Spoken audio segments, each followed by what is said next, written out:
They found his teeth before they found his name. Scattered beneath a frozen storm drain in Gravesend, Brooklyn, the molars glinted like yellowed trophies in the slush. A rookie cop puked on his shoes. No ID, no wallet. Just a blood-soaked ring wedged in a sidewalk crack, engraved with a single letter. G. By the time the detectives arrived, neighborhood whispers had already reached the Gambinos. This wasn't just a murder. This was a message. 30 feet away, beneath a crumpled tarp, lay the torso. No arms, no head. But the belt, hand-tooled leather, Sicilian brass buckle, was unmistakable. Salvatore Sal, the razor Marchese, had vanished 6 days earlier. Now he was back, disassembled and dumped like butcher scraps. Someone had gutted a capo.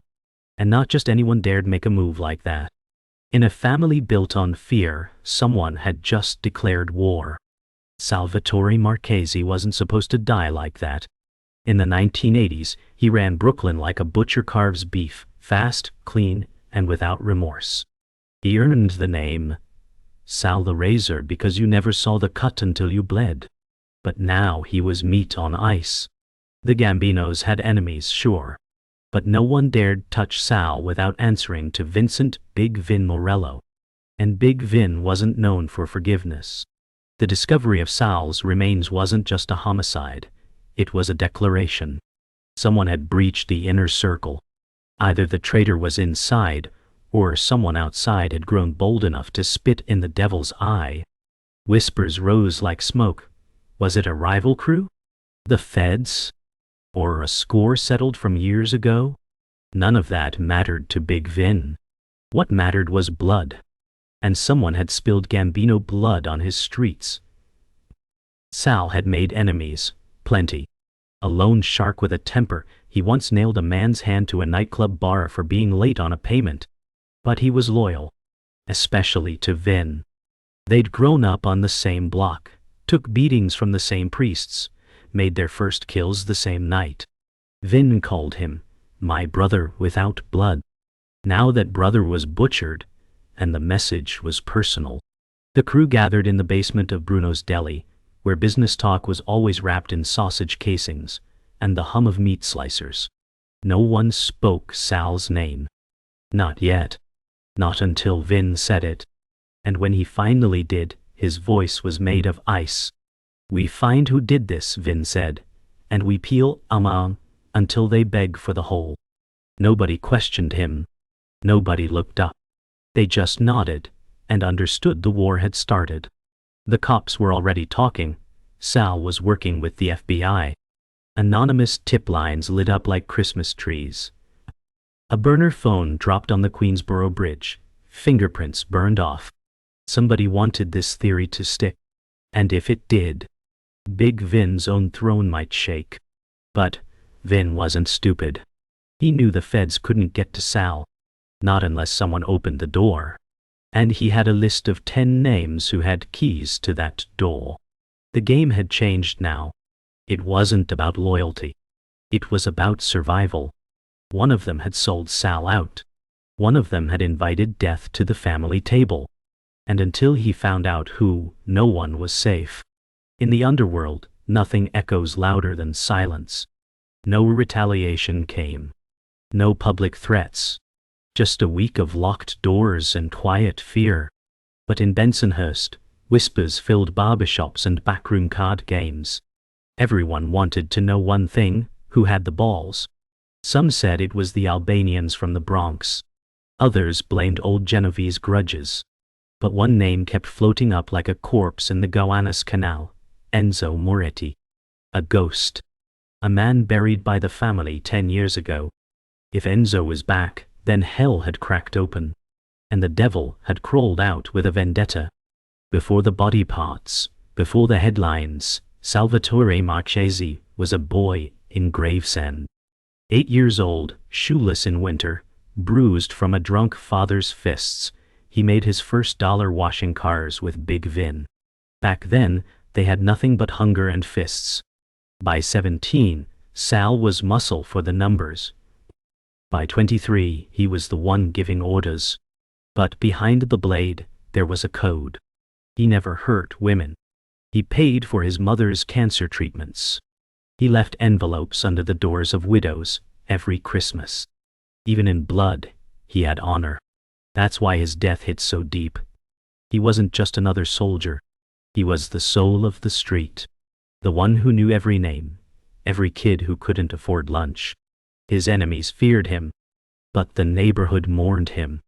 In the silence that followed his murder, Gravesend didn't just lose a gangster. It lost its ghost protector. Angela Marchesi hadn't slept in 3 days. Her brother's face haunted every wall, even the ones where his picture never hung. She remembered him cradling her on the night their father broke her collarbone. Sal was 13, but already knew how to stop a man's rage. She never asked where the blood on his shirt came from that night. She just knew it wasn't hers. Now she stood in the tiny kitchen of her Gravesend apartment, clutching the last voicemail he left. "I'm gonna make it right, Angie. I swear." But what was he fixing? Who was he protecting? Tears streamed down her face as the message ended in static. She played it again and again, until the sound of his voice became a razor of its own. Grief didn't hit her in waves.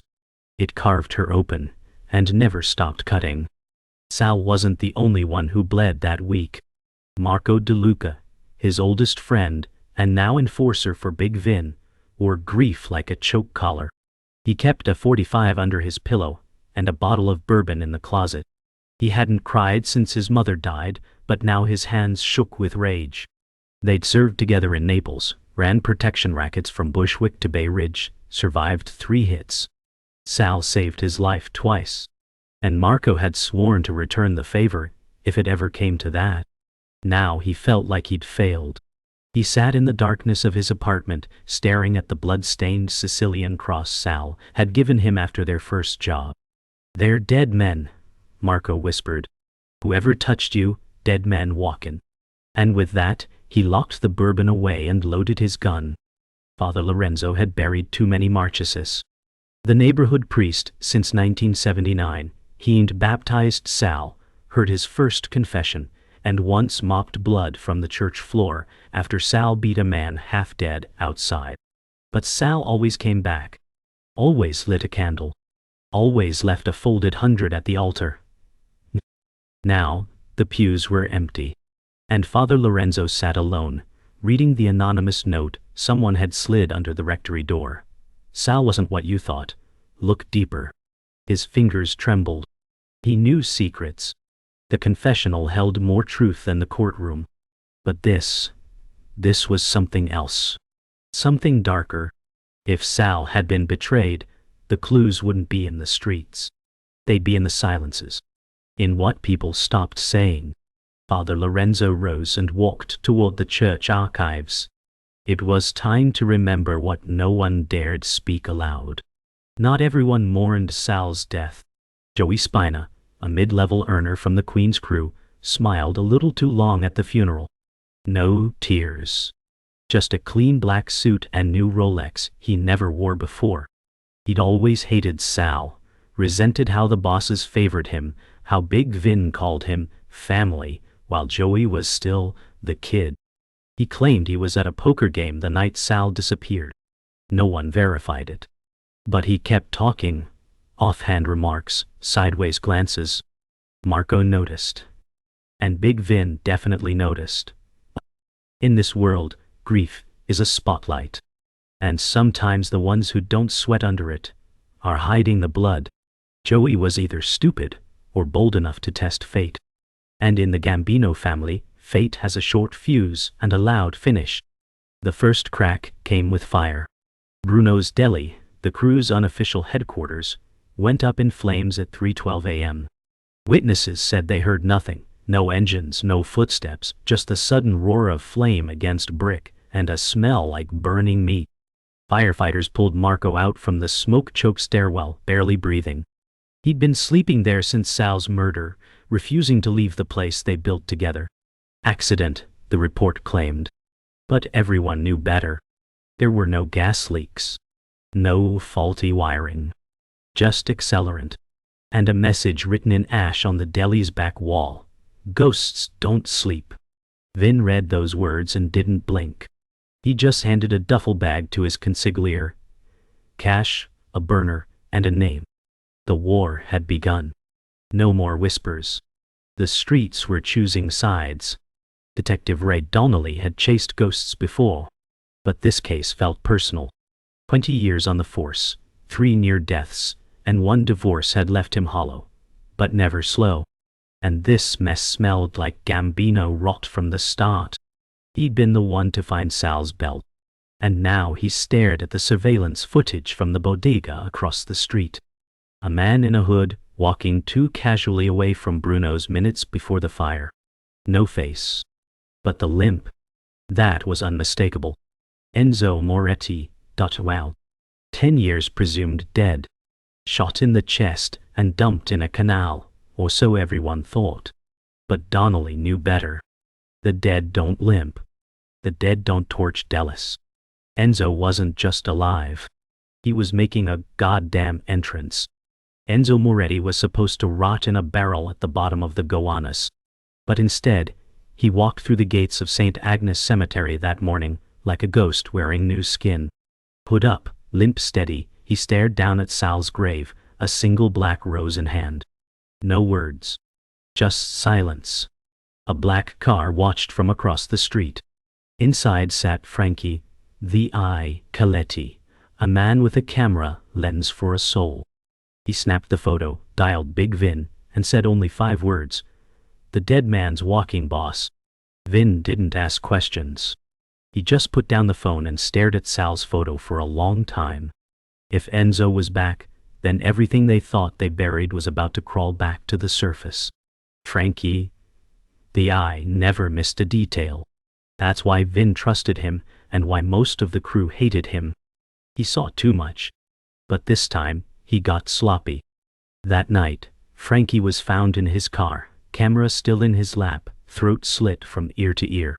Whoever did it left no prints, no witnesses. Just one thing. The photo of Enzo pinned Frankie's chest with an antique straight razor. Sal's blade. The message was clear. Enzo wasn't hiding. He was hunting. And each man who buried him was now marked. Vince stared at the photo, then at the razor. He's not sending warnings, Vin muttered. He's crossing names off a list. And that meant Vin's name would come last, or not at all. By the end of the week, 5 low-level earners had vanished. One was found floating near Red Hook, pockets full of stones. Another was stuffed into a meat freezer in Queens. The message was consistent. Enzo wasn't playing chess. He was playing executioner. Panic spread through the ranks. Soldiers refused to answer their phones. Crews stopped showing up to collections. Vin held a meeting at an old social club in Diker Heights. Doors locked, phones off, guns on the table. This ain't about money, Vin told them. It's about a man we thought we killed, who came back to kill us. Silence followed. Some looked down. Others reached for rosaries. And one young capo leaned close to Marco and whispered, "Maybe he's not back. Maybe he never left." Angela sat in her brother's old apartment, rifling through boxes she hadn't touched since the funeral. It was habit more than hope, until she found the tape. Unmarked, dusty, hidden beneath a false drawer bottom. She slipped it into the old recorder and pressed play. Static. Then Sal's voice, low and shaking. "If you're hearing this, Angie, then I'm gone. And that means Enzo's alive. Or worse, he never died." He paused. "I did something. I gave him up. I thought it would end the war, protect Vin, protect you. But I think he knew." A long breath. "He said he'd come back. Said we were all going to pay. I didn't believe him." The tape ended. Angela stared at the recorder, trembling. Sal didn't just fear Enzo. He had betrayed him. And now the ghost wasn't just haunting them. He was delivering a promise. The betrayal ran deeper than blood. Enzo hadn't just been a soldier. He was Vin's godson. Raised in the family, trusted with secrets no one else knew.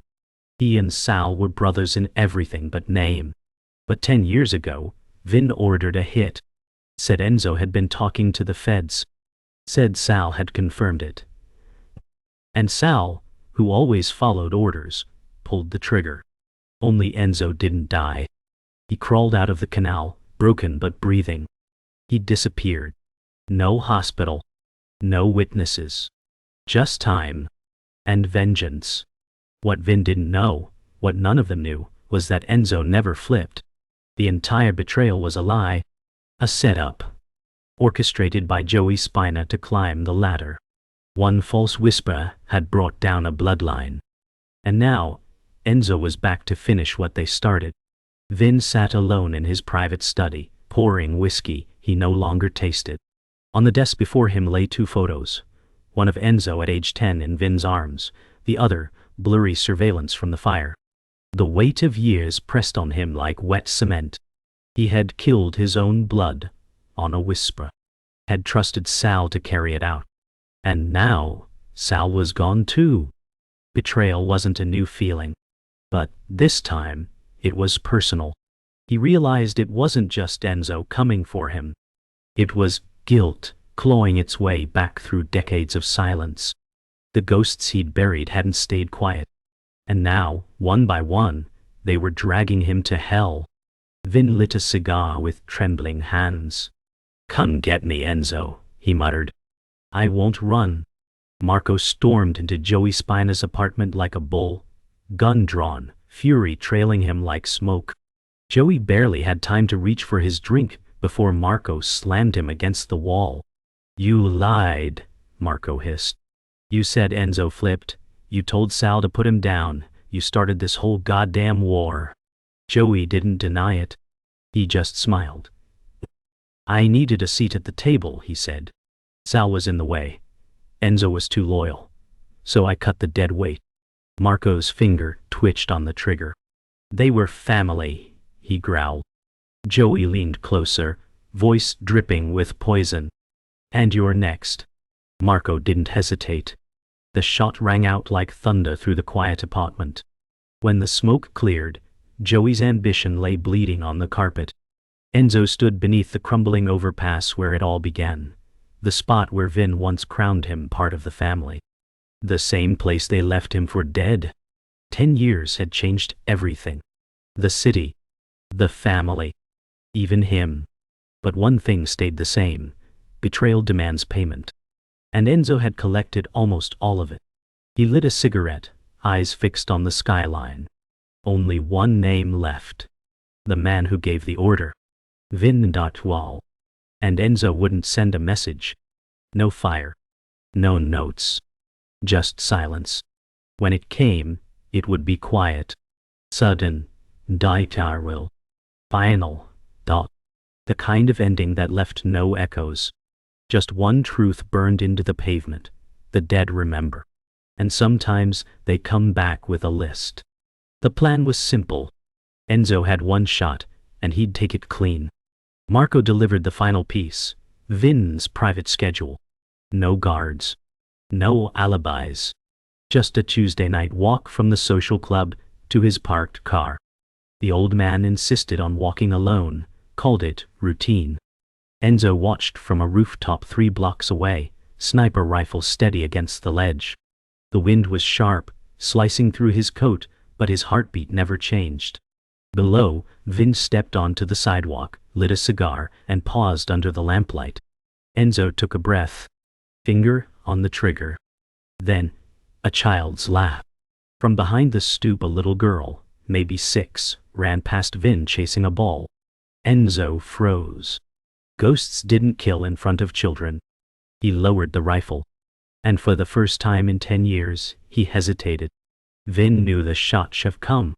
He'd felt it in his bones, the weight of the world settling on that sidewalk. But when it didn't, he didn't smile. He didn't breathe easy. He just walked to the car and sat behind the wheel, staring at the wheel for minutes.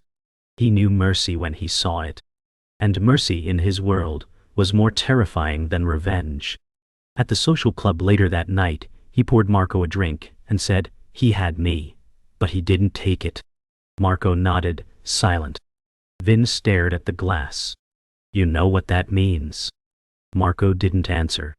Vin downed the bourbon. It means he wants me to see what's coming. In the mob, a fast death was a gift. Enzo had given him something far worse, time. That night, Marco stood outside the old church, crucifix dangling from his fist. He had followed Vin his entire life, through blood, betrayal, and silence. But something had shifted. He had lied to Vin. He had handed Enzo the schedule. He had chosen truth over loyalty. And now he stood at the edge of a war he no longer wanted to fight. Inside, the candles flickered. Father Lorenzo waited in the shadows. "You come to confess?" he asked. Marco shook his head. "I came to warn." He dropped the crucifix onto the stone floor. "This doesn't end in peace." Lorenzo nodded, weary. "Nothing built on blood ever does." Marco stepped back into the cold. The war was no longer about revenge. It was about who would survive it. The final shot came not from a rooftop, but from across a dinner table. Vin had invited Enzo to meet. One last sit down, no guards, no lies. They met in the back of an old Italian restaurant they used to frequent as kids. Red vinyl booths, faded tablecloths, silence between them. Vin poured wine. "I was wrong," he said. "But you killed too many to be right." Enzo nodded. "I buried a version of myself that day. Now I'm just digging everyone else in beside him." Vin raised his glass. "Then let's drink to the end." A pause.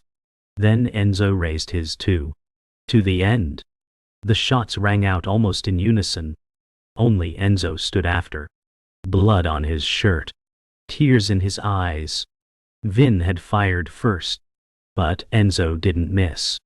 Enzo walked out into the alley, blood dripping from his side, hand clutching his ribs. The night air bit deep, but he didn't stop. Behind him, the restaurant burned quietly, just the kitchen, just enough. No one chased him. No sirens came. The war had ended the way all wars do, with too many dead and nothing left to say. He lit a cigarette with shaking hands and looked up at the stars he hadn't seen in years. For a moment, he smiled. Not in victory, but in survival. He hadn't killed a man. He'd buried a ghost. And now, for the first time in a decade, he was alone in the silence. No more vengeance. No more family. Just him and the night. Angela never asked where the bodies fell. She didn't want to know. But when the news broke, Vin Morello found dead in a Brooklyn restaurant, an old war rekindled and then extinguished, she knew Enzo had made his move. She sat in her brother's empty apartment, a single candle burning beside a faded photo of them as kids. She whispered, "You did what you had to, didn't you?" There was no answer. Only the echo of her own voice, and the distant hum of the city outside. The Marchesi name was done. There were no sons. No heirs. Just memories wrapped in blood and silence. She folded Sal's last letter, tucked it into a book and closed it softly. Then she blew out the candle. Some stories don't end. They just stop being told. The streets didn't cry for Big Vin. They didn't shout either. They just shifted. One less king in a city with too many thrones. Some crews dissolved. Others were swallowed. The younger generation didn't remember Sal or Enzo. They remembered crypto, corner crews with TikToks, and guns that jammed. The old mob was fading. No parades, no newspapers. Just ashes swept off the sidewalks. But in Bensonhurst, an old man hung a fresh rosary outside Bruno's rebuilt deli. For the ones who never made it home, he said to no one. The deli reopened. New owners. New name. But the blood in the brick remained. And every so often, a stranger would pause outside, touch the old meat hook out front, and stare like they were remembering something, or someone. Marco left New York that week. No goodbye. No destination. Just a half-tank of gas and the Sicilian cross Sal gave him, now dangling from the rearview mirror. He drove north, past the boroughs, past the state line, into quiet towns that didn't know his name. He checked into a roadside motel with no cameras and paid cash. That night he burned everything. His IDs, burner phone, even his old leather coat. He watched the flames eat the past in silence. Marco wasn't running. He was erasing. He knew there were no clean exits in this life. Just empty roads and fewer enemies. In the end, he wasn't trying to escape justice. He was escaping memory. Enzo didn't stay in Brooklyn. He never meant to. He left quietly, just as he had returned. A ticket, under another name. A plane with no return. In a coastal town somewhere south, he bought a shack with creaking wood and an ocean view. No neighbors. Just gulls and salt. He grew a beard. Fished at dawn. Wrote in a notebook he never let anyone read. Sometimes at night, he'd look at the moon and whisper Sal's name, like he was still talking to him. The man who came back to kill wasn't the man who walked these sands. That man had died long ago. This one just wanted silence. But silence is never clean. It carries echoes. And Enzo would hear them every night, until he didn't hear anything at all. Father Lorenzo stood before an empty church, sunlight pouring through stained glass. He lit one final candle for the dead. Sal, Vin, Enzo, Marco Tate. Even Joey. Each flame, a memory. Each glow a lie burned away. He knew none of them would be saints. But in his old age, he'd come to believe that even devils needed absolution. He placed the candle on the altar, then turned, walking slowly back down the aisle. The doors creaked open. The city breathed outside. And behind him the candle flickered. Then died. In the end, all things fade. Even vengeance. Even family. All that remains is silence. And the stories people choose to forget. 3 months later, a teenager with a camera wandered into the ruins of an abandoned warehouse in Red Hook. Graffiti covered the walls, broken glass sparkled underfoot. But what caught his eye was the wall, one section untouched by tags, perfectly clean. And there, carved deep into brick with something sharp, were 6 names. The last read, Salvatore Marchesi. Beneath it, a single line, he lied to me first. The boy snapped a photo and left. Hours later, that section of the wall was gone. Chiseled clean by men in gloves, no questions asked. The carving wasn't a threat. It was a confession. Or maybe a warning. Some wounds don't close. Some truths don't fade. And some ghosts carve their stories into stone. In a high-rise office uptown, a sleek man in a tailored navy suit reviewed a file marked, Marchesi case, closed. He was young, ambitious, clean-shaven, FBI counterintelligence. He sipped espresso while scanning through grainy black and white photos. Sal, Vin, Marco, Enzo. All dead. Or so the file said. But on the last page, a sticky note read, No body, no proof. His brow furrowed. A digital timestamp blinked on screen. Last signal from Enzo's burner. Last month. Southern coast. Then silence. The agent leaned back in his chair. Dead men don't make calls, he whispered. He didn't close the file. He started a new one. In a quiet seaside cafe in Portugal, an old man read the newspaper alone. He wore a fisherman's coat, silver beard, trimmed, eyes sharp despite the years. Tourists passed him without pause. But the waitress, young, local, noticed something odd. Each morning, he folded the same page of the paper. International crime. Each time he underlined a name with red ink. She asked once, Are you a journalist? He smiled. No, he said in slow, careful Portuguese. I just like knowing who's left. When he paid, he left behind a tip and a matchbook. It bore the name, Bruno's Deli, and a date, 1 month from now. Marco's name surfaced one final time, in a police report filed from Montana. An abandoned truck was found outside a logging camp, crucifix hanging from rear view.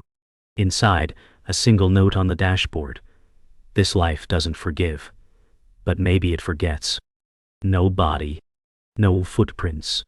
Just snow and stillness. Authorities chalked it up to another drifter. But back in Brooklyn, Angela received a package with no return address. Inside, a photo of her as a child, Sal and Marco tie. Taped to the back was a message in Marco's handwriting, "Still watching." She smiled through tears. Not all ghosts haunt. Some just make sure the doors stay locked behind them. Gravesend, midnight. A little boy walked past the old church with his grandfather. The man paused, eyes narrowing at a figure under the streetlight across the road. A man in black, standing perfectly still, watching. The boy tugged his hand. "Who's that?" The grandfather didn't answer. Just gripped tighter and kept walking. When they looked back, no one was there. Just a faint glint of metal in the snow. A straight razor. Cleaned. Wine. Gleaming. Silent. In Brooklyn, nothing ever ends. It just waits in the shadows, patient as winter. And sometimes, the dead walk among us. Not to kill. Just to remember.